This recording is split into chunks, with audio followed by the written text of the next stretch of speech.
with Steve Meyerowitz, and he's known as the Sproutman. So Steve, how long have you been sprouting? Well, I started back in 1977 it's when I first started my own path towards wellness, and I started growing my own food at that time.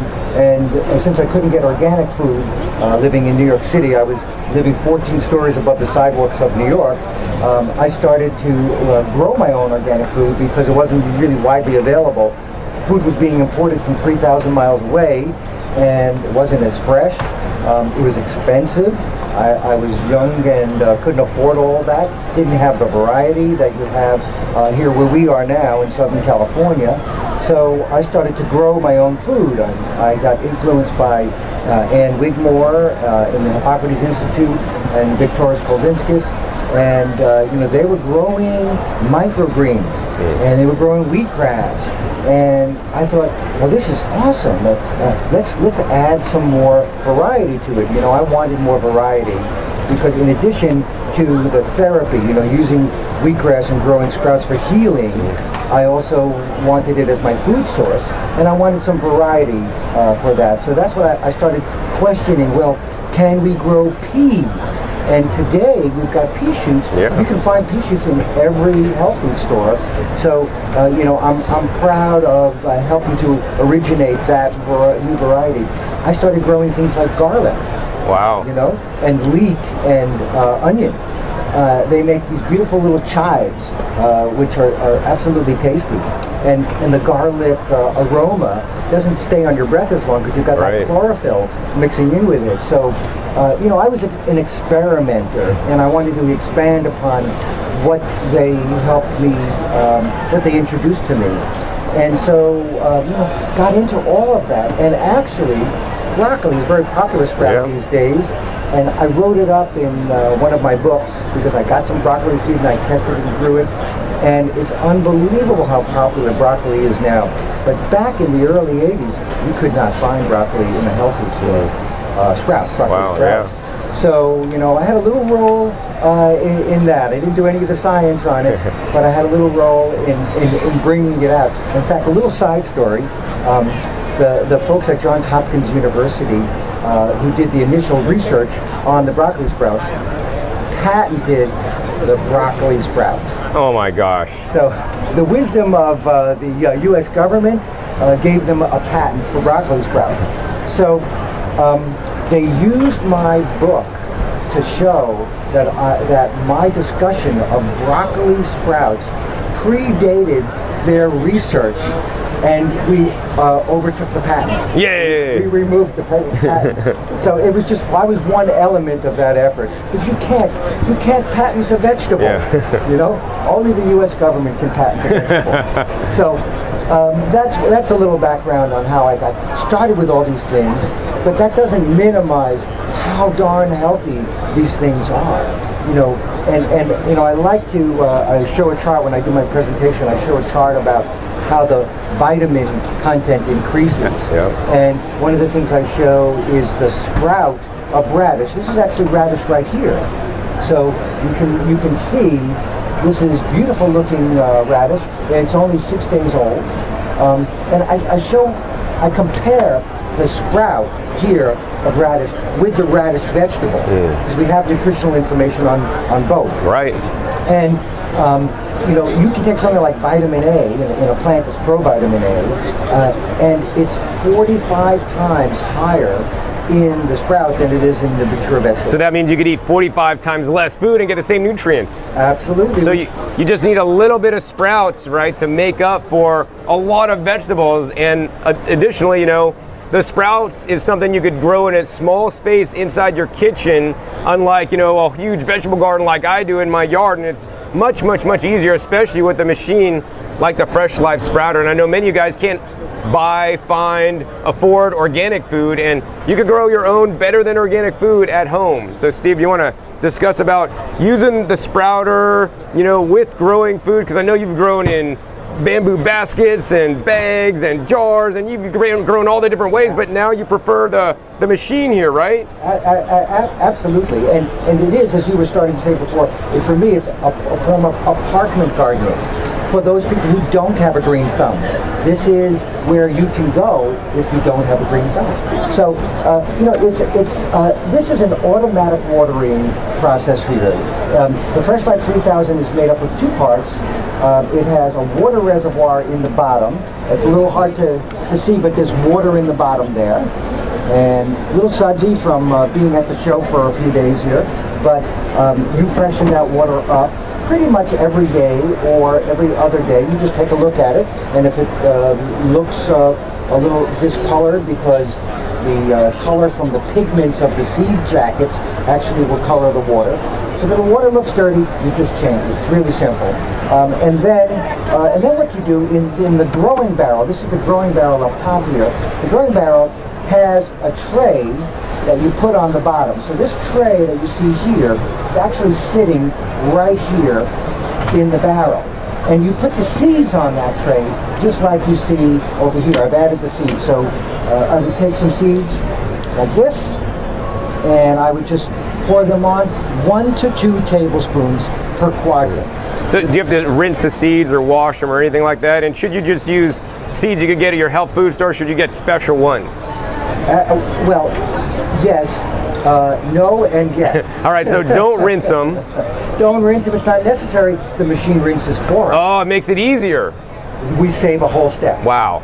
Right? So, because a lot of people ask me, well, how many hours do you have to soak this? How many hours do you have to soak that? Not to worry. Machine does it all.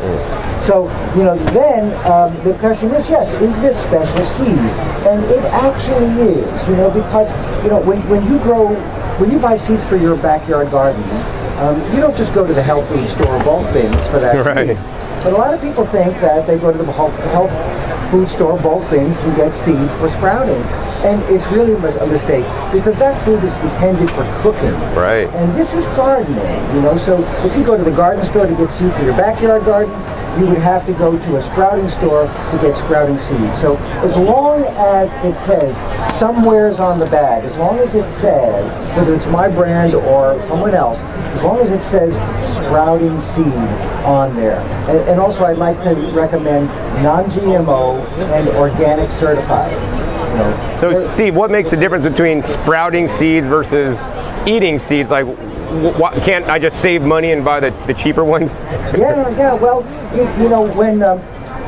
when you sprout in the backyard garden, if you have low germination seed, some of the seed will rot, some of the seed will grow. You'll never notice the rotten seed. Right. It'll just bury in the ground. But in the kitchen garden, you will see it, you will smell it, and you'll want to throw it out. It'll get like moldy and rancid and smelly and gooey and yucky. Yes. Yeah, you don't want that, right? All kinds of slimy mess. And that's because you're buying seed that was intended for cooking. So if we get seed that's intended for sprouting, we'll have high germination. I don't allow any seed lower than 90% to pass through. Because I really want, if 10% are not growing, they're not going to do too much harm. But that's the maximum for me. That's the floor level. I also look at how fast they grow, how green they are, what's the taste like, how are the roots white and healthy. So I have some roots. Take a look at the roots here on the bottom of this radish sprout there. So nice, white, and healthy. And it's really important that you look at the whole plant. So I'm shopping for seed and testing seed all the time, and before I'm going to put it in my bag with my name on it, I want to make sure that when you take it home, you're going to have a good experience. I want a positive experience the first time, because I have a long history with teaching sprouting, and I have a lot of students that call me up and they tell me about mold, and I don't want to get those calls anymore. So I'm getting you good seed from the get-go, and if you use a good method like this, you're not going to get into trouble. So let's just finish up the process. Sure. Here, because so you fill out this tray. I left this open so you could just see what's there, but you would fill this out, and you fill it out one level. So this is pretty much one level over here. You can just tap it, and it fills in nicely, and that's what you want. You don't want two levels, or because. Unless you want real volume. If you're having a lot of people come over, maybe. But otherwise, one level thick. And then you would put it into an empty barrel. So use your imagination that this is an empty barrel. And then you would put it down and in, and it would go all the way to the bottom. All right. And then what I do on top of that, I put a second tray. They give you two. You put a second tray on top of that. And this is to help protect the seeds as they're growing. So what's going to happen in a few days is the seeds will start to push up. And once they push up something like an inch or so, then you can remove this because they've already rooted. They've attached themselves to the bottoms just like these roots have here. So that means they're not going to be moving around at all by this spinner, because the spinner waters, and as long as the roots are anchored, the water's not going to push them around. So that's the purpose of this extra tray. Adds a little bit of darkness. And then we put the greenhouse cover on top of that, which will incubate it like a greenhouse. And that's the way it grows the initial days. Now at the show here, I'm taking the cover off so people can see and also get a little extra light. So once the leaves have opened up and flowered, it creates like an umbrella effect and it protects it from drying out. So in that case, we don't really need this and the sprouts will get a little more light. So I like to do that. Now take a look, it's not spinning now because this only waters 3 times an hour. So it's fully automatic. They literally put the seeds in and don't have to do anything else. They could come back and harvest fresh greens from their own garden.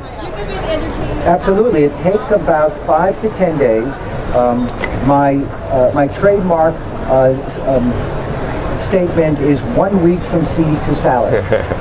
So most things are approximately a week. Some are a little slower, some are a little faster. The microgreens take a little longer. The bean sprouts are a little faster. The grain sprouts are a little faster.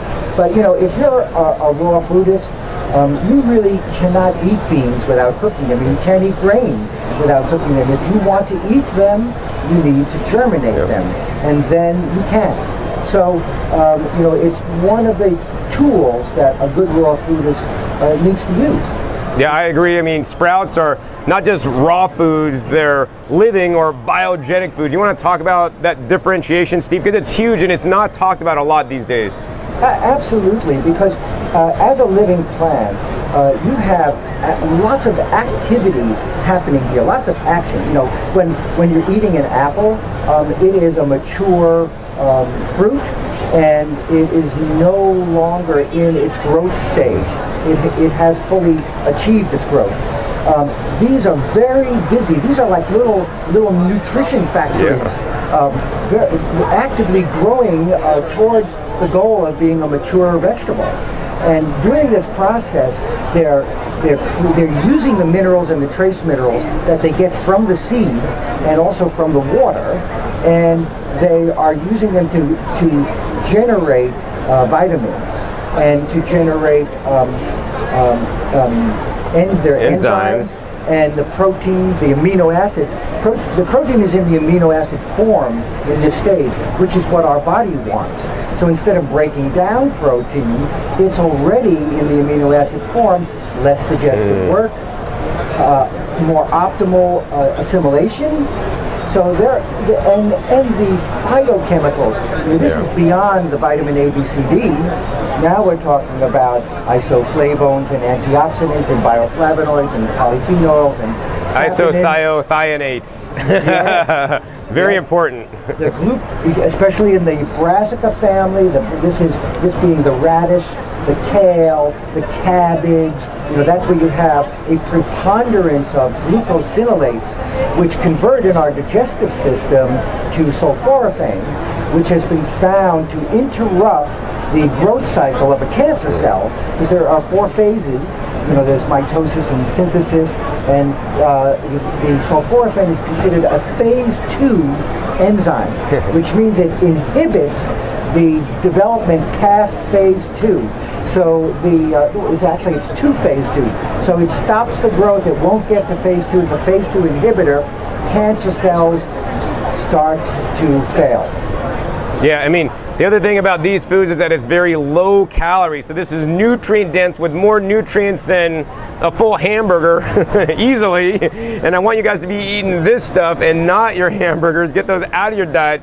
You want to eat fresh foods in the smallest amount of calories, but the most amount of nutrients, vitamins, enzymes, phytochemicals, and that's what the sprouts have. So Steve, I got a couple questions. I mean, this sounds really easy. So a couple questions. Can I put different kinds of seeds on one tray? There's 4 different areas. Can I grow 4 different kinds of sprouts so I can have a little bit of variety instead of just all pea shoots, for example? Absolutely. As long as they have the same growing rate of growth, and they're approximately the same size, I would put over here radish, I would put kale, I would put broccoli, and I could put alfalfa, and they would all grow up at approximately the same time.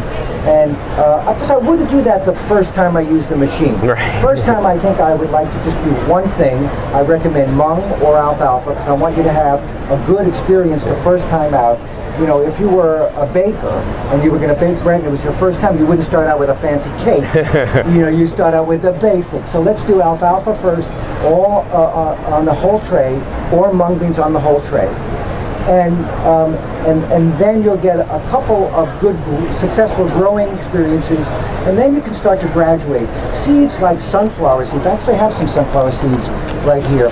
So these are the dark, black sunflower seeds that form a beautiful big leaf. It's probably the most popular sprout. Yeah, they're delicious. Of all of them. But they are an advanced seed. It's harder to grow them. Seeds have personality, so they kind of require a little more attention. Right. And let's face it, as gardeners, we're not all equal. Some of us are more diligent, more conscientious, more observant, more loving, more caring. I know people who play music to their sprouts. We want to start out with something that we'll have a good success with the first time and graduate to the harder ones. Awesome. So the other question I have is, Steve, this recirculates the water. The water could get kind of funky. Like, how often do I need to change it? And do I need to change it? And is it a good idea that it actually recirculates the water in the first place? Should I just be wasting new water to water the sprouts each and every time? Well, the water definitely stays clear for a whole day. And actually, as the sprouts mature, the water stays cleaner longer. So I have, on occasion, had to leave for the weekend. But if my sprouts were at the right stage of growth, I could do that and come back and the water will still look clean.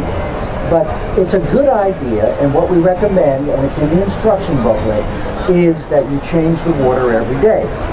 And what you'll see in the early days is the sprouts are actually getting washed. The pigment is coming off of the seed jackets. Any debris is coming off of them. There's a film, a biofilm that's on the seeds. Yeah. And that will come into the water. So that first day's water is definitely the dirtiest. And the second day also. But as we get to the third and the fourth and the fifth, it stays cleaner longer. Not an issue. But if it is an issue for you, the Freshlife comes in another version called the Freshlife 1000, which is a hand watering version of the sprouter. So we have something for everybody. Awesome. So whatever you like. But I didn't show you, this has been off now because ordinarily it stays off for about 20 minutes. And then it goes on for 5 minutes. So that's its cycle. So I'm just going to turn it on here so that you can see what it actually looks like when it does its watering.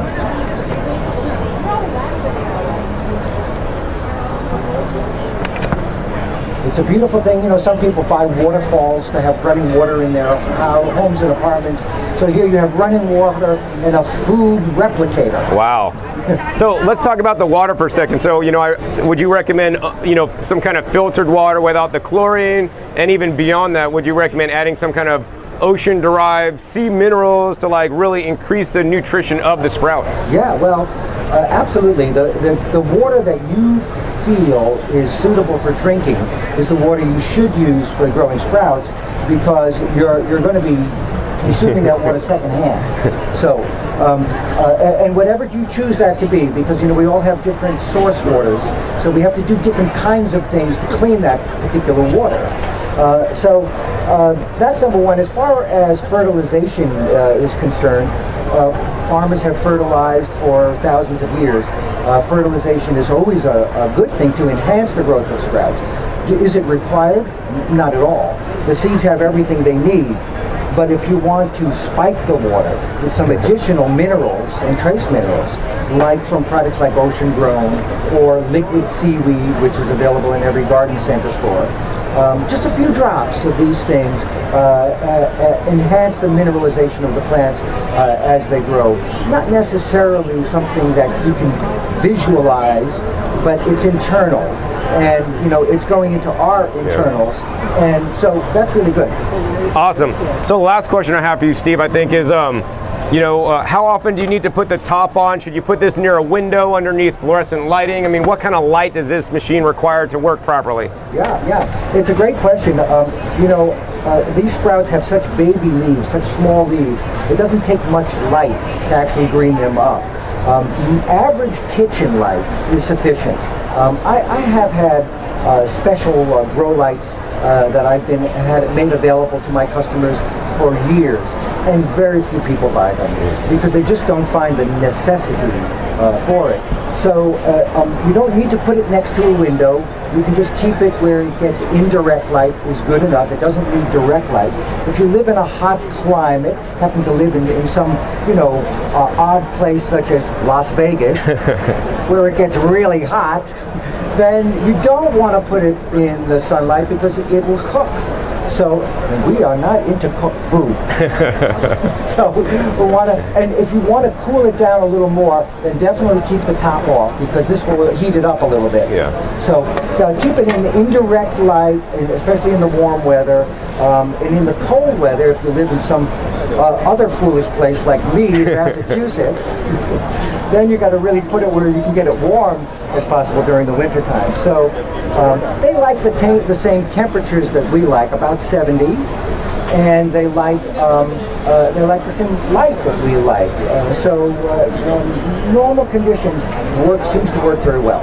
Awesome. So Steve, any last comments on the Freshlife 3000 sprouter that we've talked about today? I have to say, a couple of things about this. Over the years, I've made my own sprouters. I've experienced everybody else's sprouters, and you really want to work with a machine that's going to make your job easy. And the thing about this machine is it allows for perfect drainage. So the water can't get caught in there, and there's enough height here for the really tall microgreens, and in fact some of them grow right over the top, and in that case the spinner can't spin because it's blocked.